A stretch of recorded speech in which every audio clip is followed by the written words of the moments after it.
بسم اللہ الرحمن الرحیم۔ السلام علیکم ناظرین، حضرت یوسف علیہ السلام کی حکومت فرعون کے پاس کیسے آئی؟ موسیٰ علیہ السلام کے دور کا فرعون کون تھا؟ اس کا نام کیا تھا؟ فرعون کے معنی کیا ہیں؟ فرعون نے کس بنیاد پر خدائی کا دعویٰ کر رکھا تھا؟ یہ تمام سوالات بہت ہی اہم ہیں۔ آج کی ویڈیو میں آپ کو ان تمام سوالات اور ان سے جڑے بہت سے سوالات کے جوابات بتائیں گے۔ ناظرین، آپ کو بتاتے چلیں کہ 3000 سال قبل مسیح سے سکندر کے زمانے تک فراعنہ کے 31 خاندان مصر پر حکمران رہے، اور سب سے آخری خاندان کی بادشاہت 332 قبل مسیح سکندر کے ہاتھوں ختم ہو گئی تھی۔ یاد رہے کہ بنی اسرائیل حضرت یوسف علیہ السلام کے زمانے میں مصر میں آباد ہوئے تھے۔ بعض روایت کے مطابق اس وقت فرعون پیکوس کی حکمرانی کا دور تھا، جس کا تعلق عمالقہ کے خاندان سے تھا۔ ناظرین، حضرت یوسف علیہ السلام مصر میں کیسے فروخت ہوئے اور کیسے حکمران بنے، ایک طویل واقعہ ہے جس کی مکمل ویڈیو ہمارے چینل پر موجود ہے۔ البتہ یہاں یہ بتانا مقصود ہے کہ حضرت یوسف علیہ السلام نے اپنے خاندان کو مصر میں آباد فرمایا تھا۔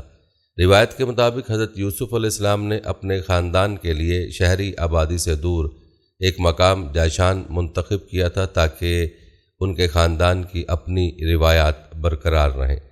ناظرین، جہاں تک بات ہے حضرت موسیٰ علیہ السلام کے دور کے فرعون کی، تو ایک تحقیق یہ بتاتی ہے کہ حضرت موسیٰ علیہ السلام نے جس فرعون کے دور میں جنم لیا اس کا نام رمسیس دوم تھا۔ رمسیس دوم کے زمانے میں مصر کے مضافات میں آباد اسیوبہ قبائل سے جنگ و جدل کا آغاز ہوا، جو مسلسل 9 سال تک جاری رہا۔ بنی اسرائیل کی تعداد اس وقت لاکھوں میں ہو چکی تھی۔ فرعون کو یہ بھی خدشہ تھا کہ کہیں یہ لوگ بغاوت اور سرکشی پر آمادہ نہ ہو جائیں، اس لیے اس نے بنی اسرائیل پر ظلم و ستم کا آغاز کر دیا۔ اس نے امور مملکت میں اپنے بیٹے منفتح کو بھی شریک کار کر لیا تھا، جو اس کی موت کے بعد مملکت کا بادشاہ ہوا۔ یاد رہے کہ حضرت موسیٰ علیہ السلام جب مبعوث ہوئے تو آپ کا سامنا اسی فرعون سے ہوا اور یہی غرق دریا ہوا۔ اس حوالے سے امام ابن جریر طبری بیان کرتے ہیں کہ فرعون رمسیس نے خواب دیکھا کہ یروشلم کے مقام سے ایک آگ نمودار ہوئی، جو مصر کے مکانوں کو اپنی لپیٹ میں لیتی ہوئی آگے بڑھی۔ اس نے قبطیوں کو جلا ڈالا اور بنی اسرائیل کو چھوڑ دیا۔ اس نے جادوگروں اور کاہنوں کو تعبیر کے لیے طلب کیا۔ انہوں نے کہا بنی اسرائیل میں ایک شخص پیدا ہوگا جس کے ہاتھوں سے مصر کے لوگ ہلاک ہو جائیں گے۔ لہٰذا فرعون نے اس پیدائش کو روکنے کے لیے بہت سی تدابیر کیں، لیکن اللہ تعالیٰ کے منشا کے مطابق حضرت موسیٰ علیہ السلام کی پیدائش ہو کر رہی۔ ناظرین، یہاں آپ کو لفظ فرعون کے بارے میں ایک غلط فہمی کے بارے میں آگاہ کرتے ہیں۔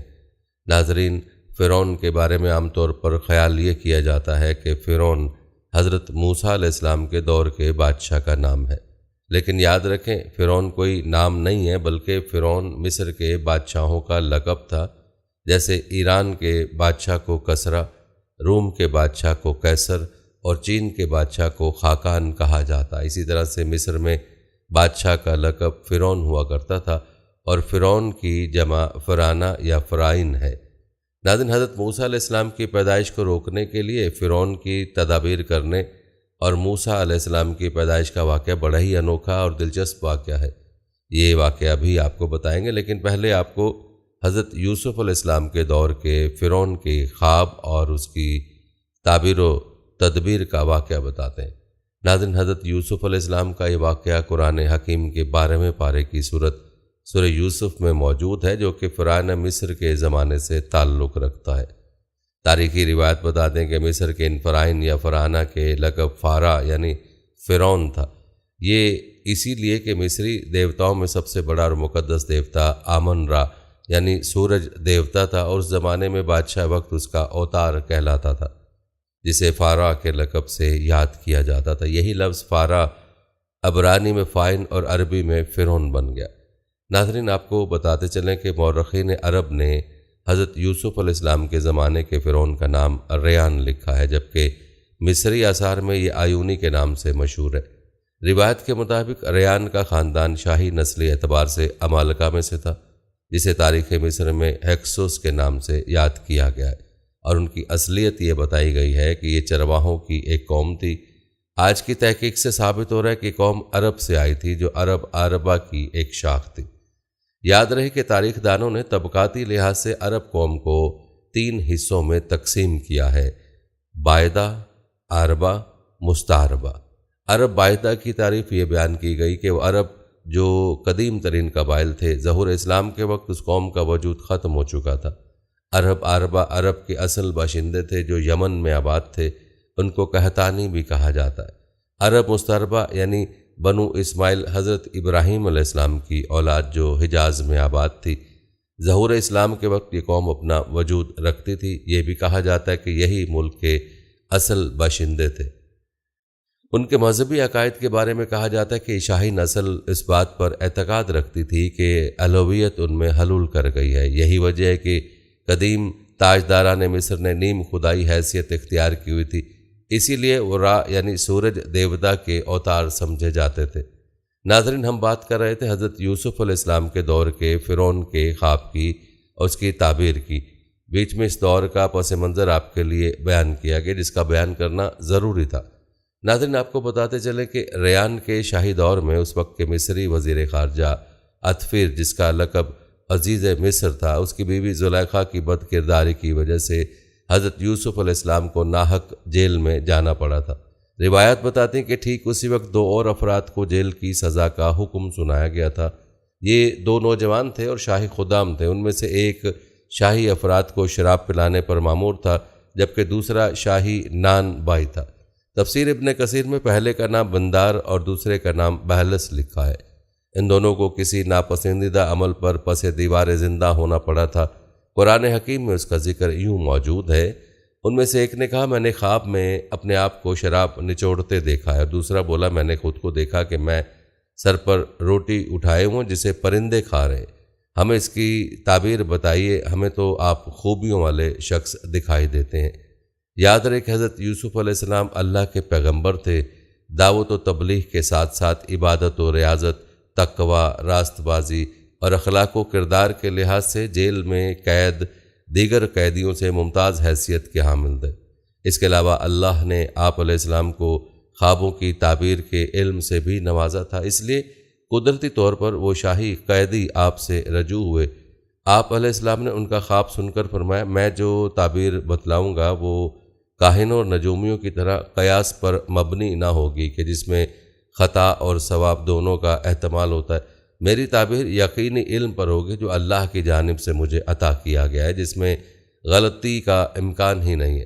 لہٰذا آپ علیہ السلام نے ان کے خوابوں کی تعبیر یوں بیان کرتے ہیں کہ اے میرے قید خانے کے رفیقو، تم دونوں میں سے ایک تو اپنے بادشاہ کو شراب پلانے پر مامور ہو جائے گا، لیکن دوسرا سولی پر چڑھایا جائے گا اور پرندے اس کا سر نوچ کر یعنی مغز کھائیں گے۔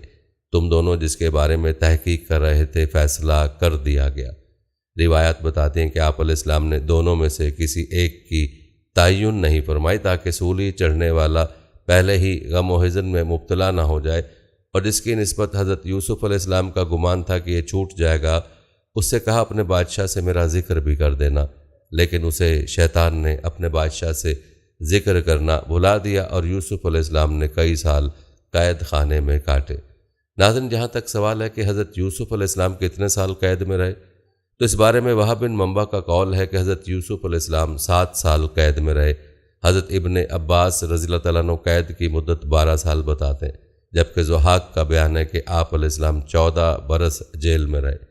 ناظرین، یہ الگ بات ہے کہ یوسف علیہ السلام کتنے سال قید رہے، مگر قدرت نے یہ مقرر کر رکھا تھا کہ یوسف علیہ السلام کی پارسائی ظاہر ہو جائے اور وہ عزت و اکرام اور عصمت کے ساتھ جیل سے نکلیں۔ اس لیے قدرت نے یہ سبب بنایا کہ شاہ مصر یعنی فرعون کو ایک عجیب و غریب خواب دکھلایا کہ جس کی تعبیر کوئی درباری، کاہن یا نجومی نہ دے سکے۔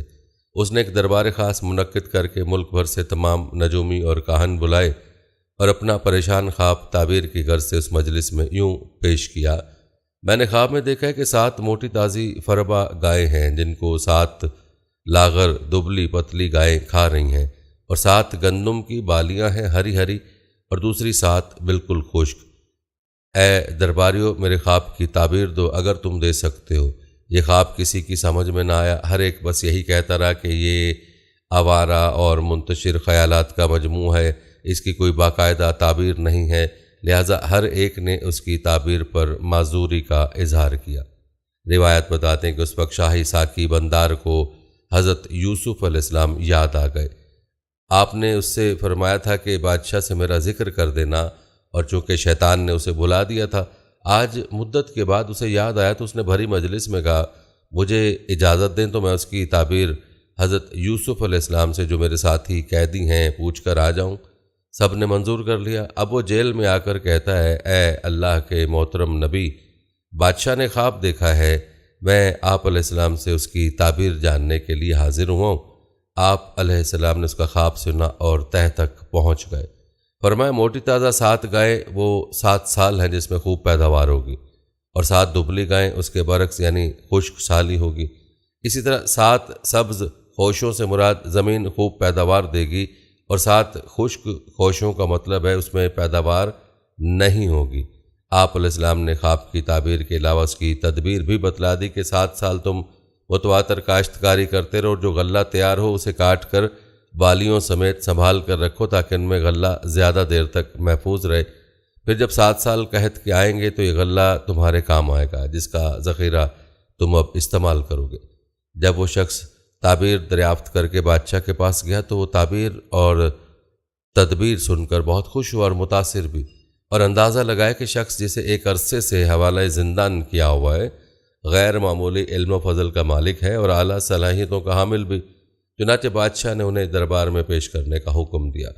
حضرت یوسف علیہ السلام نے دیکھا کہ بادشاہ مائل بے کرم ہے، تو آپ علیہ السلام نے اس طرح کی عنایت سے جیل سے نکلنا پسند نہیں فرمایا، بلکہ اپنے کردار کے رفت اور پاک دامنی کے اسبات کو ترجیح دی تاکہ دنیا کے سامنے آپ علیہ السلام کے کردار کا حسن اور اس کی بلندی واضح ہو جائے، کیونکہ داعی اللہ کے لیے یہ عفت، پاک بازی اور رفت کردار ضروری ہوتا ہے۔ ناظرین، نبی کی شان کا اندازہ لگائیں کہ یوسف علیہ السلام کا یہ واقعہ اگرچہ براہ راست عزیز مصر کی بیوی کے ساتھ پیش آیا تھا، مگر آپ علیہ السلام نے اس کا ذکر نہیں کیا بلکہ ان مصری عورتوں کا حوالہ دیا جنہوں نے اپنے ہاتھ کاٹ لیے تھے۔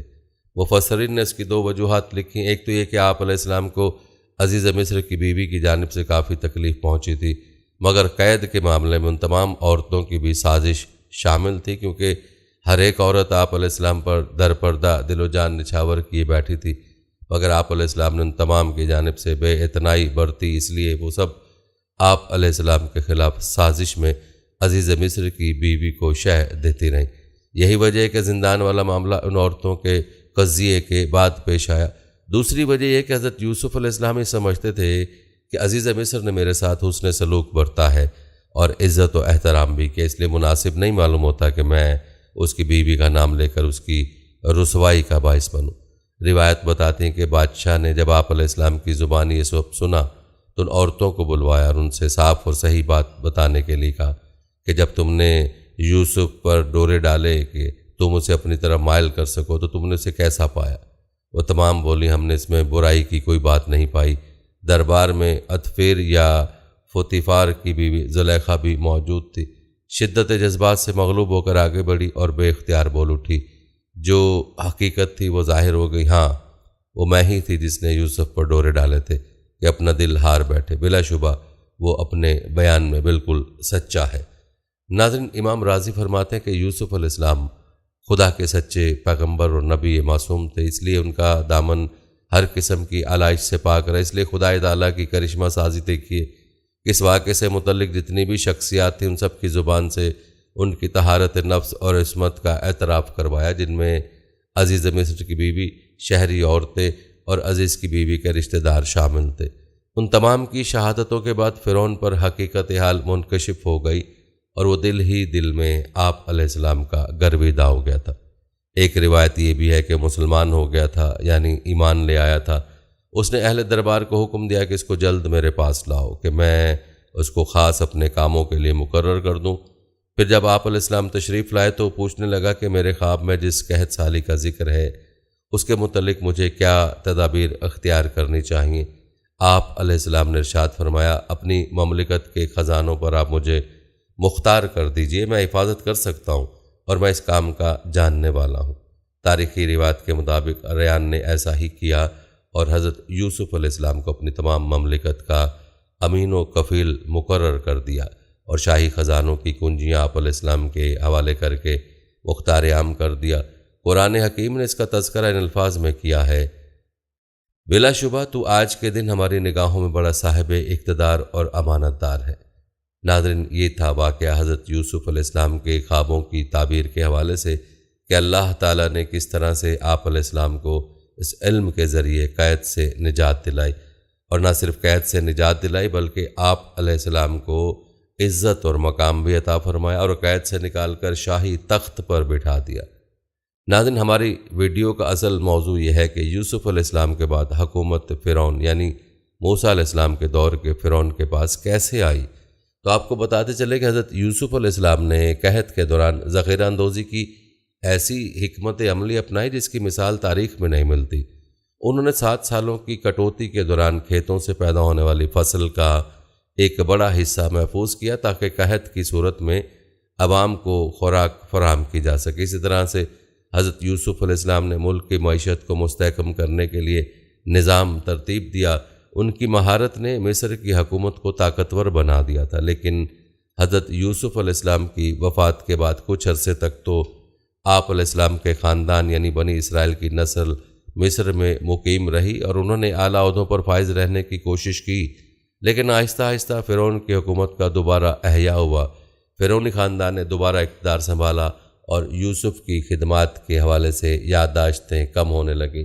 دوبارہ سے مصر میں فرعونی نظام حکمران رائج ہو گیا جس میں حکمرانوں کی نسلیں حکومت کرتی تھیں، اور یوسف علیہ السلام کی وفات کے بعد فرعونی خاندان نے اپنی حکمرانی کو دوبارہ مضبوطی سے قائم کیا۔ روایت بتا دیں کہ وقت کے ساتھ ساتھ فرعونی حکمرانوں نے حکومتی نظام کو اپنے مفادات کے مطابق ڈھالا اور عوام کی فلاح و بہبود کو نظر انداز کیا، اور یہ تبدیلیاں بنی اسرائیل کے ساتھ بھی برے سلوک کا سبب بنی۔ بنی اسرائیل کو یوسف علیہ السلام کی موجودگی میں تو عزت ملی تھی، لیکن وقت گزرنے کے ساتھ ساتھ ان کی حیثیت میں تبدیلی آنے لگی۔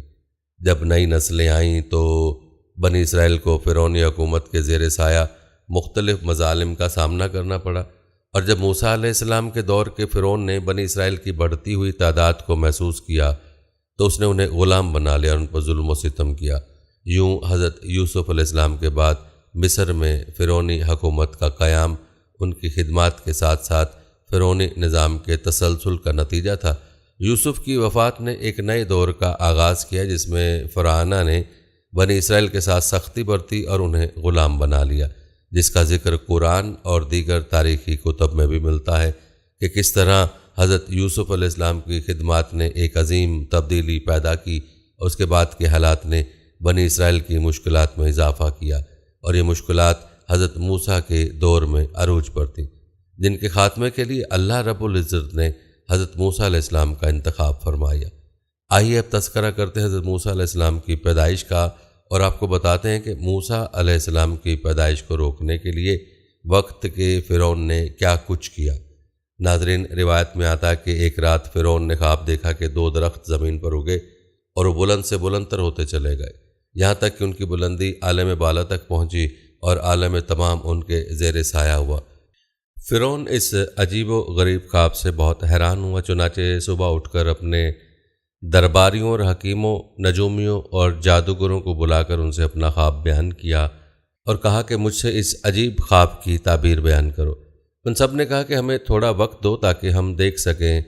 حکمت دانوں نے کہا کہ ہم اس کی تعبیر اپنی کتابوں سے ڈھونڈتے ہیں، اور نجومیوں نے کہا کہ ہم ستاروں کی چال دیکھتے ہیں اور اس خواب کی تعبیر کے بارے حساب لگاتے ہیں، اور جادوگروں نے بھی اپنے علم اور عملیات استعمال کرنے تک کا وقت مانگا۔ چنانچہ سب نے اپنا حساب کتاب مکمل کرنے کے بعد آپس میں ایک دوسرے سے صلاح مشورہ کیا، اور پھر ان میں سے ایک آدمی نے یوں بیان کیا کہ اے فرعون، ہم دیکھتے ہیں کہ بنی اسرائیل کی قوم سے ایک بچہ ایسا پیدا ہوگا کہ بڑا ہونے پر تمہاری تمام مملکت خراب کرے گا اور تمہاری بادشاہی کو ختم کرے گا، اور سب لوگ اسی کے زیر سایہ ہوں گے۔ ملک و مملکت اور نعمت کل اسی کے ہاتھ میں آ جائے گی۔ یہ سن کر فرعون بڑا پریشان ہوا اور پوچھا کہ بتاؤ تو وہ بچہ کب پیدا ہوگا؟ وہ بولے اس 3 رات دن میں باپ کی پشت سے ماں کے رحم میں آوے گا۔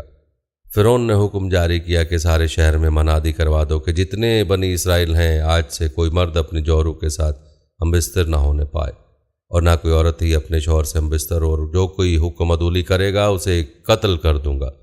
اور اپنے خاص آدمیوں میں سے ایک ایک کو بنی اسرائیل کے ہر گھر پر متعین کیا کہ عدولی حکم کسی صورت نہ ہونے پائے۔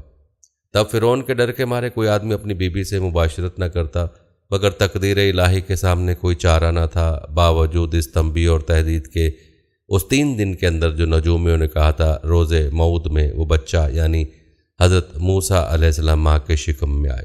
شرح اس کی بیان کی گئی ہے کہ حضرت موسیٰ کی والدہ جو عمران کی بیوی تھیں وہ بنی اسرائیل کی قوم سے تھیں۔ پہلے ان سے ایک بیٹا جن کا نام ہارون علیہ السلام اور ایک بیٹی جن کا نام مریم تھا تولد ہوئے تھے۔ عمران فرعون کے ساتھیوں میں سے تھا اور اس دن فرعون کے محل میں تھا۔ ادھر بیوی کو شوق مباشرت کا بہت صبر کیا، لیکن جب کوئی صورت نظر نہ آئی اور صبر و قرار تمام بحکم ربی جاتا رہا تو وہ آدھی رات کے وقت اٹھی اور گھر سے نکل پڑی۔ فرعون کے محل کے دروازے پر جا پہنچی۔ مرضی الہی سے تمام دروازے محل کے کھل گئے اور تمام نگہبانوں اور درمانوں پر نیند طاری کر دی گئی۔ حضرت موسیٰ کی والدہ کے دل سے اس وقت تمام ڈر خوف نکال دیا گیا، چنانچہ وہ بے خطر محل میں داخل ہوئی اور سیدھا فرعون کی خوابگاہ تک جا پہنچی۔ تب اپنے شوہر کو دیکھا کہ فرعون کی نگہبانی میں کھڑا ہے اور سوائے ان کے تمام لوگوں پر نیند کو طاری کر دیا گیا۔ ادھر اللہ تعالیٰ نے حضرت موسیٰ کے والد کے دل میں بھی وصل کی خواہش کو اجاگر کیا۔ بس جب انہوں نے اپنی بیوی کو دیکھا تو صبر و قرار تمام جاتا رہا۔ بس دونوں میاں بیوی نے وہاں سے ہٹ کر مباشرت کی۔ اس طرح مرضی الہی سے حضرت موسیٰ علیہ السلام اسی رات کو اپنے باپ کی پشت سے ماں کے شکم میں آئے۔ اس کے بعد حضرت موسیٰ کی والدہ وہاں سے نکل کر اپنے گھر کو آ گئیں اور یہ بھید کسی کو معلوم نہ ہوا سوائے رب العالمین کے کہ وہ سر باطن کی خبر رکھتا ہے۔ الغرض چوتھے روز صبح کے وقت فرعون نے پھر تمام نجومیوں اور حکمت دانوں کو بلایا اور پوچھا کہ کہو تو اس لڑکے کے بارے میں کیا کہتے ہو، پیدا ہوا یا نہیں؟ تب انہوں نے اپنے اپنے حساب کتاب لگائے اور انہیں گن جوڑ کر جواب دیا کہ وہ لڑکا شب گزشتہ کو اپنے باپ کے سلب سے ماں کے رحم میں آ چکا ہے۔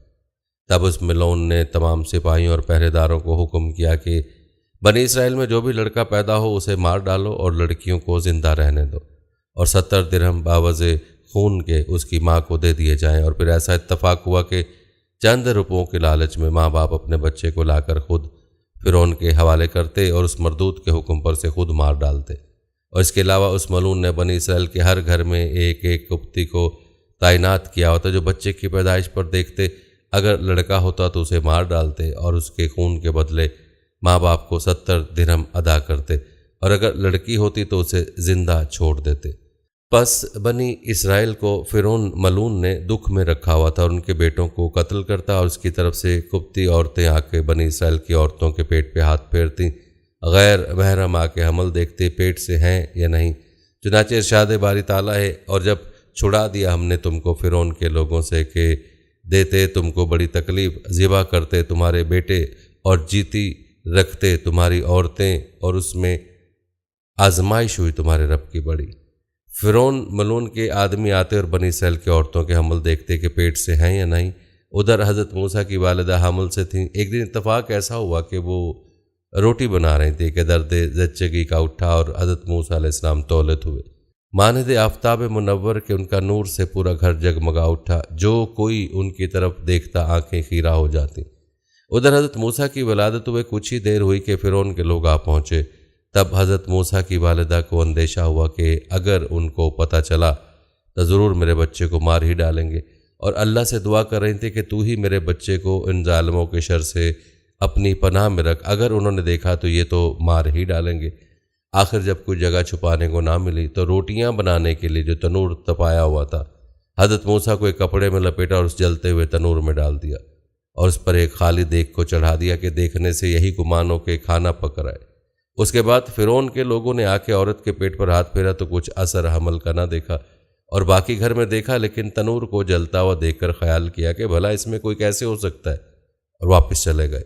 اور اس کی ایک شرح یوں بیان ہوئی کہ جب بنی اسرائیل کے لڑکے قتل کیے جانے لگے تو قبطی فرعون کے پاس پہنچے اور عرض کیا کہ بادشاہ اگر اسی طرح بچے قتل کرتے رہے تو قریب ہے کہ بنی اسرائیل میں لڑکے بالے ختم ہو جائیں، تب ہمارے کام اور خدمت کون کرے گا؟ تب ملعون نے اعلان کیا کہ ایک دن پیدا ہونے والے بچوں کو چھوڑ دو اور دوسرے دن کے قتل کر دو، اور حضرت موسیٰ کی ولادت اس دن ہوئی جس دن کو چھوڑ دیتے تھے، اور ملعون روز نجومیوں سے اس بابت دریافت کرتا ہے۔ جب حضرت موسیٰ کی ولادت ہوئی تب انہوں نے بتایا کہ بچہ حفاظت والے دن پیدا ہو چکا ہے۔ تب ملعون نے حکم جاری کیا کہ شہر میں دیکھو، جس گھر میں نومولود بچہ نظر آئے قتل کر دو۔ پس جب فرعون کے لوگ جناب موسیٰ کے گھر پہنچے تو آپ کی والدہ کو ڈر ہوا کہ یہ میرے بچے کو قتل کر دیں گے، تب انہوں نے آپ کو تنور میں ڈال دیا جو اس وقت دہک رہا تھا۔ الغرض جب فرعون کے لوگ دیکھ بھال کر اور گھر میں کسی بچے کو نہ پا کر واپس ہوئے تو حضرت موسیٰ کی والدہ کو اپنے بچے کا دھیان آیا۔ تب وہ اپنے بچے کے غم میں رونے لگیں اور اپنے گال پیٹنے لگیں کہ یہ مجھ سے کیسا ظلم ہوا، میں نے اپنے بچے کو آگ میں ڈال دیا، اور تنور کی طرف دیکھا تو اس میں دہکتی ہوئی آگ کو دیکھ کر خود سے کہنے لگے کہ ہائے ہائے، اب تک تو معصوم جان جل کر بھسم ہو چکا ہوگا اور راکھ بھی نہ ہوگی، کاش اس کی کوئی ہڈی ہی مل جاتی کہ اپنے دکھی اور غمزدہ دل کی کچھ تو دوا کرتی۔ اور بعد اس کے تنور پر سے دیگ اتاری کہ شاید جگر گوشے کی کوئی باقیات ہی مل جائے، اور جب دیگ اٹھائی تو دیکھا کہ بچہ بالکل حفاظت کے ساتھ آگ میں کھیل رہا ہے اور اس کے ہاتھ میں ایک سیب ہے، گو کہ وہ موسم سیبوں کا ہرگز نہ تھا۔ پس یہ دیکھ کر حیران ہوئی اور اللہ کے حضور سجدہ شکر بجا لائی۔ بعد اس کے بچے کو آگ میں سے نکالا اور دل میں ڈرنے لگیں اور متفکر ہوئیں کہ بچے کو کہاں چھپا کر رکھوں، ایسا نہ ہو کہ فرعون کے لوگ آ کر اسے لے جائیں اور اسے مار ڈالیں، یا کوئی اور ہی دیکھ کر روپے کی لالچ میں فرعون کو اس کی خبر نہ کر دے اور وہ ملعون اسے قتل کر دے۔ بس اسی فکر میں روتی جاتی اور بچے کو چھپانے کے لیے کوئی محفوظ جگہ تلاش کرتی۔ تب اللہ کی طرف سے حکم نازل ہوا، پس ہم نے حکم بھیجا موسیٰ کی ماں کو کہ اس کو دودھ پلا، پھر جب تم کو ڈر ہو اس کا تو ڈال دے اس کو دریائے نیل کے پانی میں، اور نہ خطرہ کر اور نہ غم کھا، عنقریب ہم پھر پہنچا دیں گے تیری طرف اور کریں گے اس کو رسولوں میں سے۔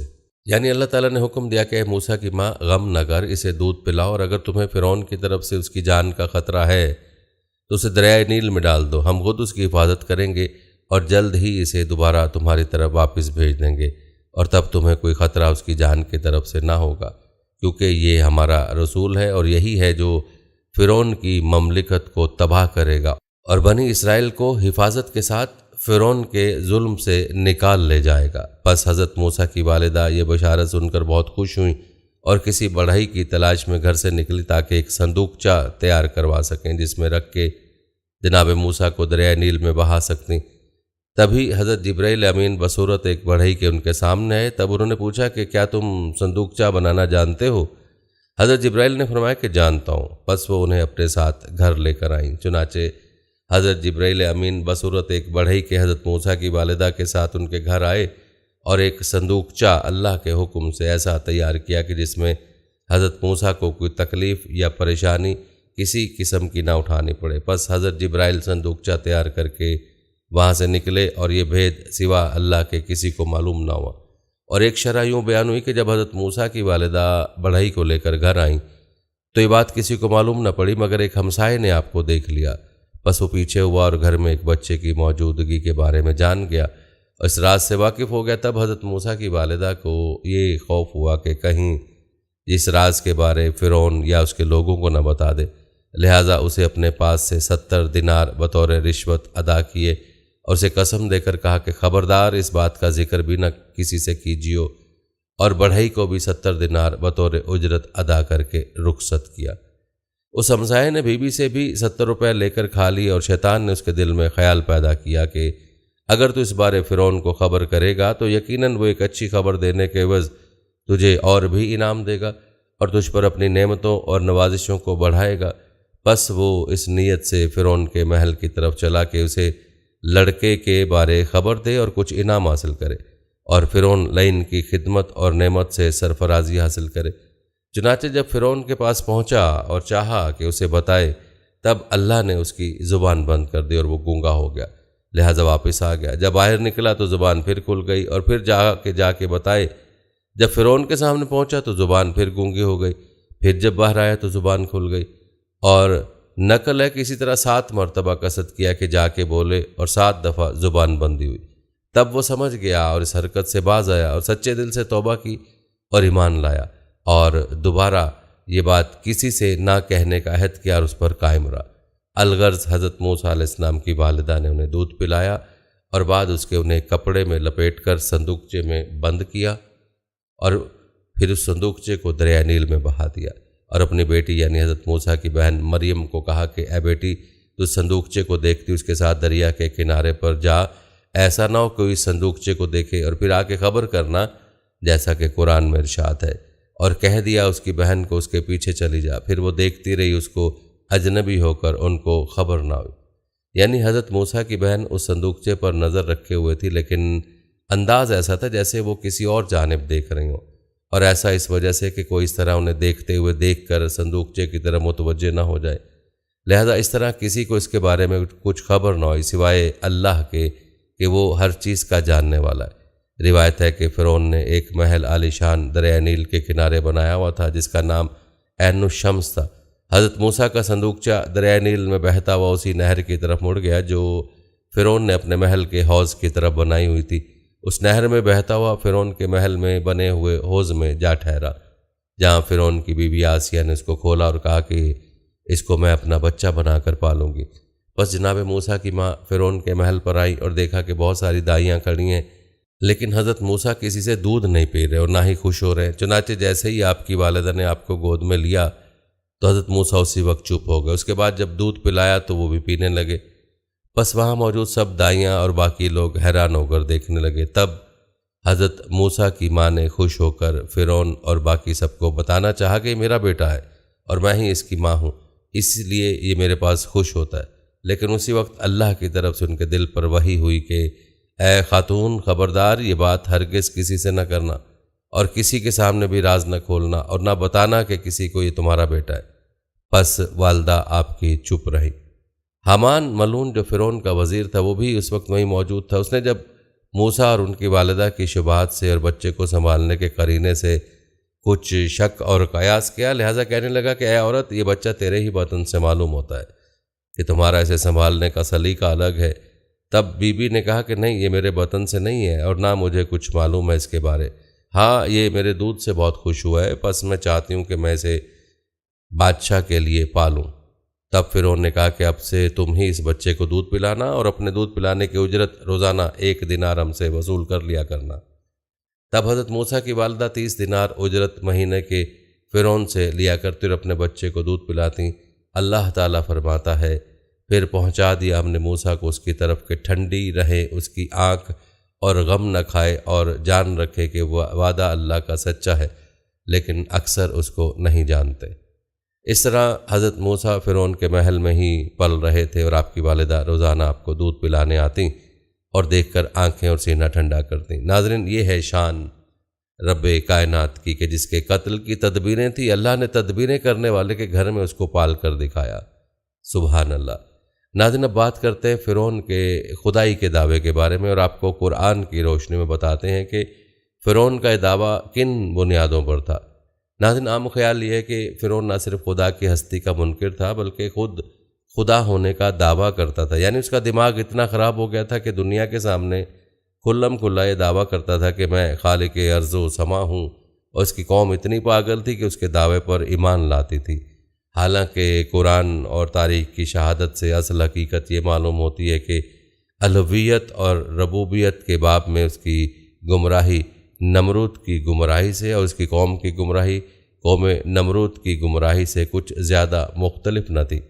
فرق جو کچھ تھا وہ صرف اس بنا پر تھا کہ یہاں سیاسی اسباب سے بنی اسرائیل کے ساتھ ایک قوم پرستانہ ضد اور متعصبانہ ہٹ دھرمی پیدا ہو گئی تھی، اس لیے محض عناد کی بنا پر اللہ کو الہ اور رب ماننے سے انکار کیا جاتا تھا، اگرچہ دلوں میں اس کا اعتراف چھپا ہوا تھا۔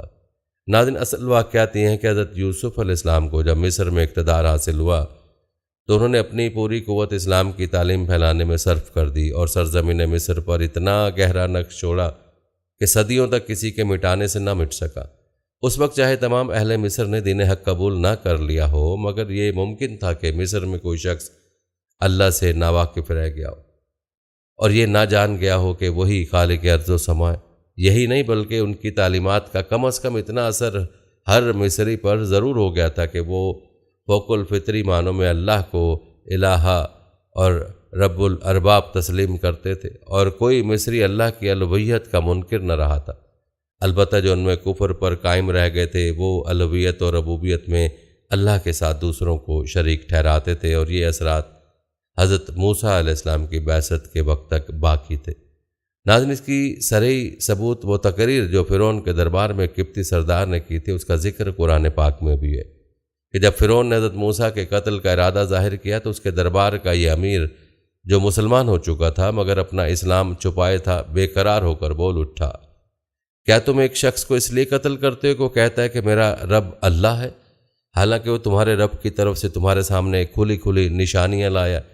اگر وہ جھوٹا ہے تو اس کے جھوٹ کا وبال اس پر ضرور پڑے گا، لیکن اگر وہ سچا ہے تو جس انجام سے وہ تمہیں ڈرا رہا ہے اس میں سے کچھ نہ کچھ تو تم پر نازل ہو کر رہے گا۔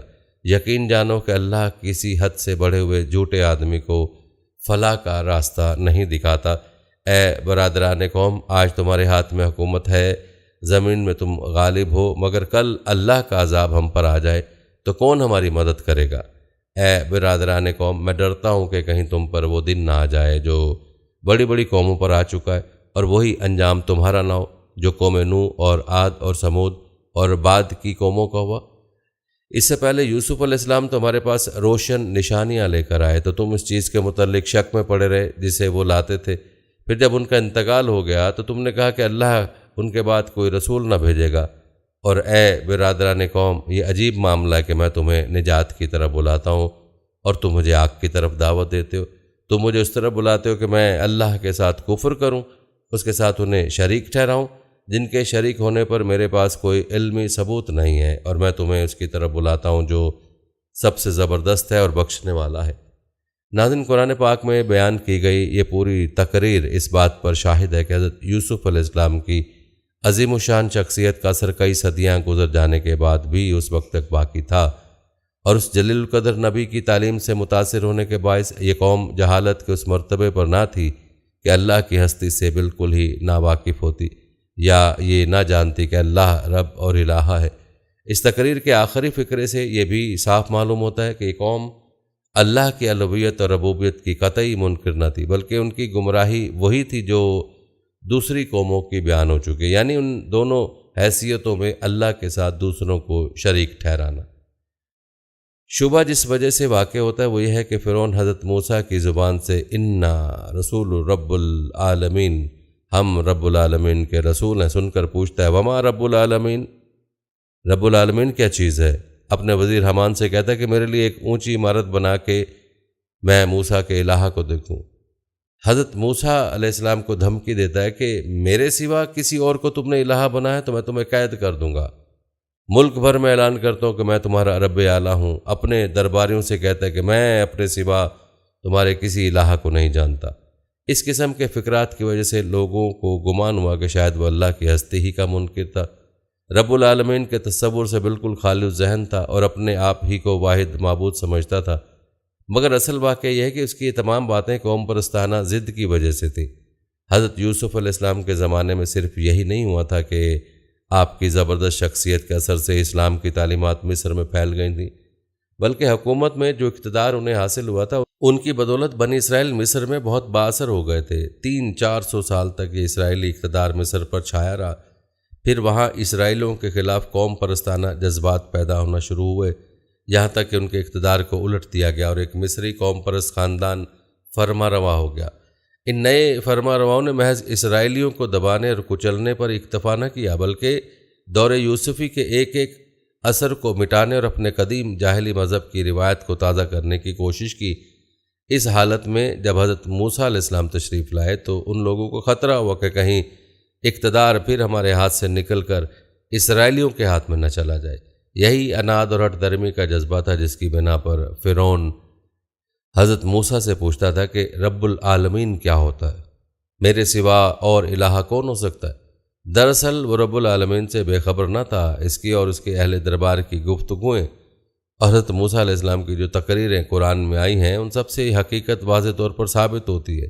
مثلاً ایک موقع پر فرعون اپنی قوم کو یہ یقین دلانے کے لیے کہ موسیٰ خدا کے پیغمبر نہیں ہیں کہتا ہے تو کیوں نہ اس کے لیے سونے کے کنگر اتارے گئے یا فرشتے صف بستہ کو اس کے ساتھ کیوں نہ آئے؟ ناظرین اب خود ہی سوچیں کہ کیا یہ بات ایک ایسا شخص کہہ سکتا ہے جو اللہ اور ملائکہ کے تصور سے خالی ذہن ہوتا ہے۔ ایک اور موقع پر فرعون اور حضرت موسیٰ کے درمیان یہ گفتگو ہوتی ہے۔ بس فرعون نے اس سے کہا کہ اے موسیٰ، میں تو سمجھتا ہوں کہ تیری عقل خبت ہو گئی ہے۔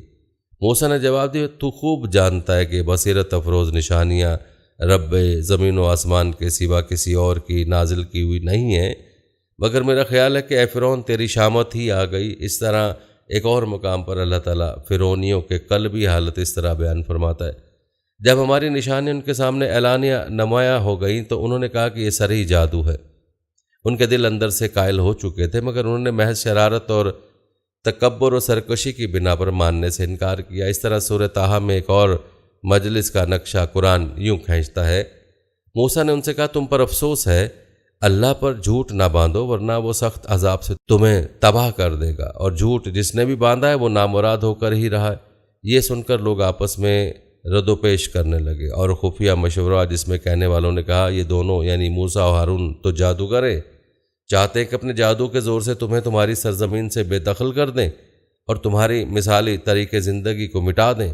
ناظرین ان آیات سے ظاہر ہوتا ہے کہ اللہ کے عذاب سے ڈرانے اور جھوٹ کے انجام سے خبردار کرنے پر ان کے درمیان رد و پیش اسی لیے شروع ہو گئی تھی کہ ان لوگوں کے دلوں میں کہیں تھوڑا بہت اثر خدا کی عظمت اور اس کے خوف کا موجود تھا۔ لیکن جب ان کی قوم پرست حکمران طبقے نے سیاسی انقلاب کا خطرہ پیش کیا اور کہا کہ موسیٰ اور ہارون کی بات ماننے کا انجام یہ ہوگا کہ مصریت پھر اسرائیلیت سے مغلوب ہو جائے گی، تو ان کے دل پھر سخت ہو گئے اور سب نے رسولوں کا مقابلہ کرنے کی ٹھان لی۔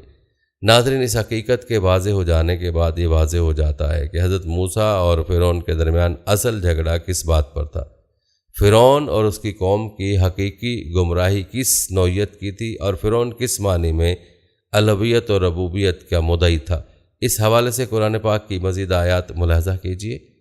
فرعون کے درباریوں میں سے جو لوگ حضرت موسیٰ علیہ السلام کی دعوت کو استحصال کرنے پر زور دیتے تھے، وہ ایک موقع پر فرعون کو خطاب کر کے کہتے ہیں، کیا آپ موسیٰ اور اس کی قوم کو چھوڑ دیں گے کہ ملک میں فساد پھیلائے اور آپ کے الہوں کو چھوڑ دے؟ دوسری طرف انہی درباریوں میں سے جو شخص حضرت موسیٰ علیہ السلام پر ایمان لے آیا تھا، وہ ان لوگوں کو خطاب کر کے کہتا ہے، تم مجھے اس طرف بلاتے ہو کہ میں اللہ سے کفر کروں اور اس کے ساتھ انہیں شریک کروں جن کے شریک ہونے کے لیے میرے پاس کوئی علمی ثبوت نہیں۔ ناظرین اگر ان دونوں آیتوں کو ان معلومات کے ساتھ ملا کر دیکھا جائے جو تاریخ و آثار قدیمہ کے ذریعے سے اس زمانہ کے اہل مصر کے متعلق موجود ہے، تو صاف معلوم ہو جاتا ہے کہ فرعون خود بھی اور اس کی قوم کے لوگ بھی ربوبیت کے پہلے اور دوسرے معنی کے اعتبار سے بعض دیوتاؤں کو خدائی میں شریک ٹھہراتے تھے اور ان کی عبادت کرتے تھے۔ ظاہر ہے کہ اگر فرعون فوق الفطری معنوں میں خدا ہونے کا مدعی ہوتا، یعنی اگر اس کا دعویٰ یہی ہوتا کہ سلسلہ اسباب پر وہ خود حکمران ہے اور اس کے سوا زمین و آسمان کا الہ اور رب کوئی نہیں ہے، تو وہ دوسرے الہوں کی پرستش نہ کرتا۔ ناظرین فرعون کے الفاظ جو قرآن میں نقل کیے گئے ملاحظہ کریں، لوگوں میں تو اپنے سوا کسی الہ کو جانتا نہیں ہوں، اے موسیٰ اگر میرے سوا تو نے کسی کو الہ بنایا تو میں تجھے قیدیوں میں شامل کر دوں گا۔ ناظرین ان الفاظ کا مطلب یہ نہیں ہے کہ فرعون اپنے سوا دوسرے تمام الہوں کا نفی کرتا تھا، بلکہ اس کی اصل غرض حضرت موسیٰ کی دعوت کو رد کرنا تھی، کیونکہ حضرت موسیٰ علیہ السلام ایک ایسے الہ کی طرف بلا رہے تھے جو صرف فوق الفطری معنی ہی میں معبود نہیں ہے، بلکہ سیاسی و تمدنی معنی میں امر و نہی کا مالک اور اقتدار اعلیٰ کا حامل بھی ہے۔ اس لیے اس نے اپنی قوم سے کہا کہ تمہارا ایسا الہ تو میرے سوا کوئی نہیں ہے، اور حضرت موسیٰ علیہ السلام کو دھمکی دی کہ اس معنی میں میرے سوا کسی کو الہ بناؤ گے تو جیل کی ہوا کھاؤ گے۔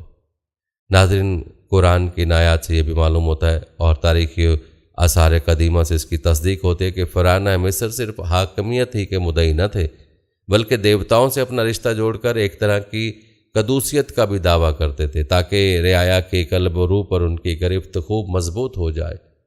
ناظرین یاد رکھیں اس معاملے میں تنہا فراعنہ ہی منفرد نہیں ہے، دنیا کے اکثر ملکوں میں شاہی خاندانوں نے سیاسی حاکمیت کے علاوہ فوق الفطری الوہیت اور ربوبیت میں بھی کم و بیش حصہ بٹانے کی کوشش کی ہے اور رعیت کے لیے لازم کیا کہ ان کے آگے عبودیت کے کچھ نہ کچھ مراسم ادا کرے، لیکن دراصل یہ محض ایک ضمنی چیز ہے۔ اصل مقصد سیاسی حاکمیت کا استحکام ہوتا ہے اور اس کے لیے فوق الفطری الوہیت کا دعویٰ محض ایک تدبیر کے طور پر استعمال کیا جاتا ہے۔ اس بنا پر کہا جاتا ہے کہ فرعون کا اصلی دعویٰ فوق الفطری خدائی کا نہیں تھا بلکہ سیاسی خدائی کا تھا۔ وہ ربوبیت کے تیسرے، چوتھے اور پانچویں معنی کے لحاظ سے کہتا تھا کہ میں سرزمین مصر اور اس کے باشندوں کا رب اعلیٰ ہوں، اس ملک اور اس کے تمام وسائل و ذرائع کا مالک میں ہوں، یہاں کی حاکمیت متعلقہ کا حق مجھی کو پہنچتا ہے، یہاں کے تمدن و اجتماع کی اساس میری ہی مرکزی شخصیت ہے، یہاں قانون میرے سوا کسی اور کا نہ چلے گا۔ ناظرین، اگر بات کی جائے قرآن پاک کی تو قرآن کے الفاظ میں فرعون کے دعوے کی بنیاد یہ تھی، اور فرعون نے اپنی قوم میں منادی کی کہ اے قوم، کیا میں ملک مصر کا مالک نہیں ہوں اور یہ نہریں میرے ماتحت نہیں چل رہی ہیں؟ کیا تم دیکھتے نہیں ہو؟ یاد رکھیں یہ وہی بنیاد تھی جس پر نمرود کا دعوی ربوبیت مبنی تھا، اور اسی بنیاد پر حضرت یوسف علیہ السلام کا ہم عصر بادشاہ بھی اپنے ملک والوں کا رب بنا ہوا تھا۔ ناظرین، اس طرح حضرت موسیٰ کی دعوت جس پر فرعون اور آل فرعون سے ان کا جھگڑا تھا، دراصل یہ تھا کہ رب العالمین کے سوا کسی معنی میں بھی کوئی دوسرا الہ اور رب نہیں ہے، وہی تنہا فوق الفطری معنی میں بھی الہ اور رب ہے، اور سیاسی و اجتماعی معنی میں بھی پرستش بھی اسی کی ہو، بندگی و اطاعت بھی اسی کی، اور پیروی قانون بھی اسی کا، نیز یہ کہ صریح نشانیوں کے ساتھ اس نے مجھے اپنا نمائندہ مقرر کیا ہے، میرے ذریعے سے وہ اپنی امر و نہی کا احکام دے گا، لہٰذا اس کے بندوں کے عنان اقتدار تمہارے ہاتھ میں نہیں، میرے ہاتھ میں ہونی چاہیے۔ اسی بنا پر فرعون اور اس کے آیان حکومت بار بار کہتے تھے کہ دونوں بھائی ہمیں زمین سے بے دخل کر کے خود قابض ہونا چاہتے ہیں اور ہمارے ملک کے نظام مذہب و تمدن کو مٹا کر اپنا نظام قائم کرنے کے درپے ہیں۔ سورہ ہود میں ارشاد باری تعالیٰ ہے، ہم نے موسیٰ کو اپنی آیات اور صریح نشان ماموریت کے ساتھ فرعون اور اس کے سرداران قوم کی طرف بھیجا تھا، مگر ان لوگوں نے فرعون کے امر کی پیروی کی، حالانکہ فرعون کا امر راستی پر نہ تھا۔ اور سورہ دخان میں ارشاد ہے، اور ہم نے ان سے پہلے فرعون کی قوم کو آزمائش میں ڈالا تھا، ایک معزز رسول ان کے پاس آیا اور اس نے کہا کہ اللہ کے بندوں کو میرے حوالے کرو، میں تمہارے لیے امانت دار رسول ہوں اور اللہ کے مقابلے میں سرکشی نہ کروں، میں تمہارے سامنے صریح نشان ماموریت پیش کرتا ہوں۔ اسی طرح سورہ مزمل میں ارشاد باری تعالیٰ ہے، اے اہل مکہ، ہم نے تمہاری طرف ایک رسول بھیجا ہے جو تم پر گواہی دینے والا ہے، اسی طرح جیسے ہم نے فرعون کی طرف رسول بھیجا تھا۔ پھر فرعون نے اس رسول کی نافرمانی کی تو ہم نے اسے سختی کے ساتھ پکڑا۔ اسی طرح سورہ طٰہٰ کی آیات میں ارشاد ہوتا ہے، فرعون نے کہا، اے موسیٰ، اگر تم نے دیوتاؤں کو رب مانتے ہو، نہ شاہی خاندان کو، تو آخر تمہارا رب کون ہے؟ موسیٰ علیہ السلام نے جواب دیا، ہمارا رب وہی ہے جس نے ہر چیز کو اس کی مخصوص ساخت عطا کی، پھر اسے اس کے کام کرنے کا طریقہ بتایا۔ اسی طرح سورہ شعراء میں ارشاد ہوتا ہے، فرعون نے کہا، اور یہ رب العالمین کیا ہے؟ موسیٰ نے جواب دیا، زمین و آسمان اور ہر اس چیز کا رب جو ان کے درمیان ہے، اگر تم یقین کرنے والے ہو۔ فرعون اپنے گرد و پیش کے لوگوں سے بولا، سنتے ہو؟ موسیٰ نے کہا، تمہارا رب بھی اور تمہارے آباء و اجداد کا رب بھی۔ فرعون بولا، تمہارے یہ رسول جو تمہاری طرف بھیجے گئے ہیں بالکل ہی پاگل ہیں۔ موسیٰ علیہ السلام نے کہا، مشرق اور مغرب اور ہر اس چیز کا رب جو ان کے درمیان ہے، اگر تم کچھ عقل رکھتے ہو۔ اس پر فرعون بول اٹھا کہ اگر میرے سوا تو نے کسی اور کو الہ بنایا تو میں تجھے قیدیوں میں شامل کر دوں گا۔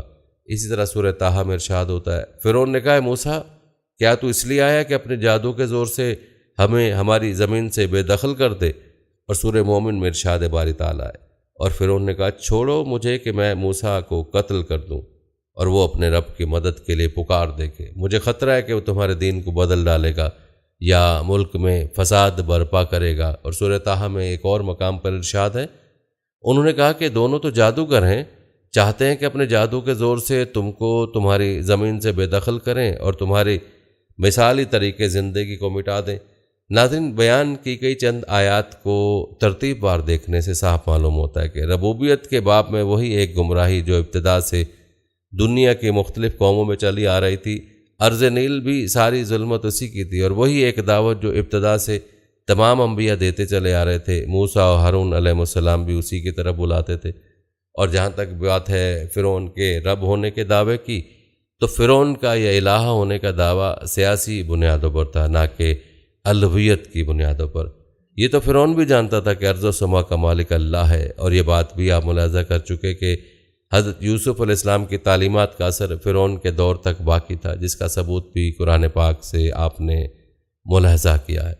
ناظرین، یہ تھی ہماری آج کی ویڈیو۔ کمنٹ سیکشن میں اپنی رائے کا اظہار ضرور کریں اور بتائیں کہ آپ اگلی ویڈیو کون سے اسلامک ٹاپک پر دیکھنا چاہتے ہیں۔ آپ کی قیمتی رائے ہمارے لیے بہت اہمیت رکھتی ہے، اور جانے سے پہلے ویڈیو کو شیئر ضرور کیجیے گا۔ ہم امید کرتے ہیں کہ آپ کو ہماری آج کی ویڈیو ضرور پسند آئی ہوگی۔ اگر آپ کو ہماری آج کی یہ ویڈیو پسند آئی ہے تو اس کو لائک کریں۔ آخر میں ان لوگوں سے ایک بار پھر درخواست ہے کہ ہمارے چینل کو ضرور سبسکرائب کر لیں جنہوں نے ابھی تک ہمارا چینل سبسکرائب نہیں کیا ہوا۔ سبسکرائب کے ساتھ لگے گھنٹی کے بٹن کو بھی ضرور کلک کریں تاکہ آپ کو ہمارے آنے والی مزید ویڈیوز کا نوٹیفیکیشن بر وقت ملتا رہے۔ اللہ تعالیٰ آپ کو اپنی حفظ امان میں رکھے، آمین۔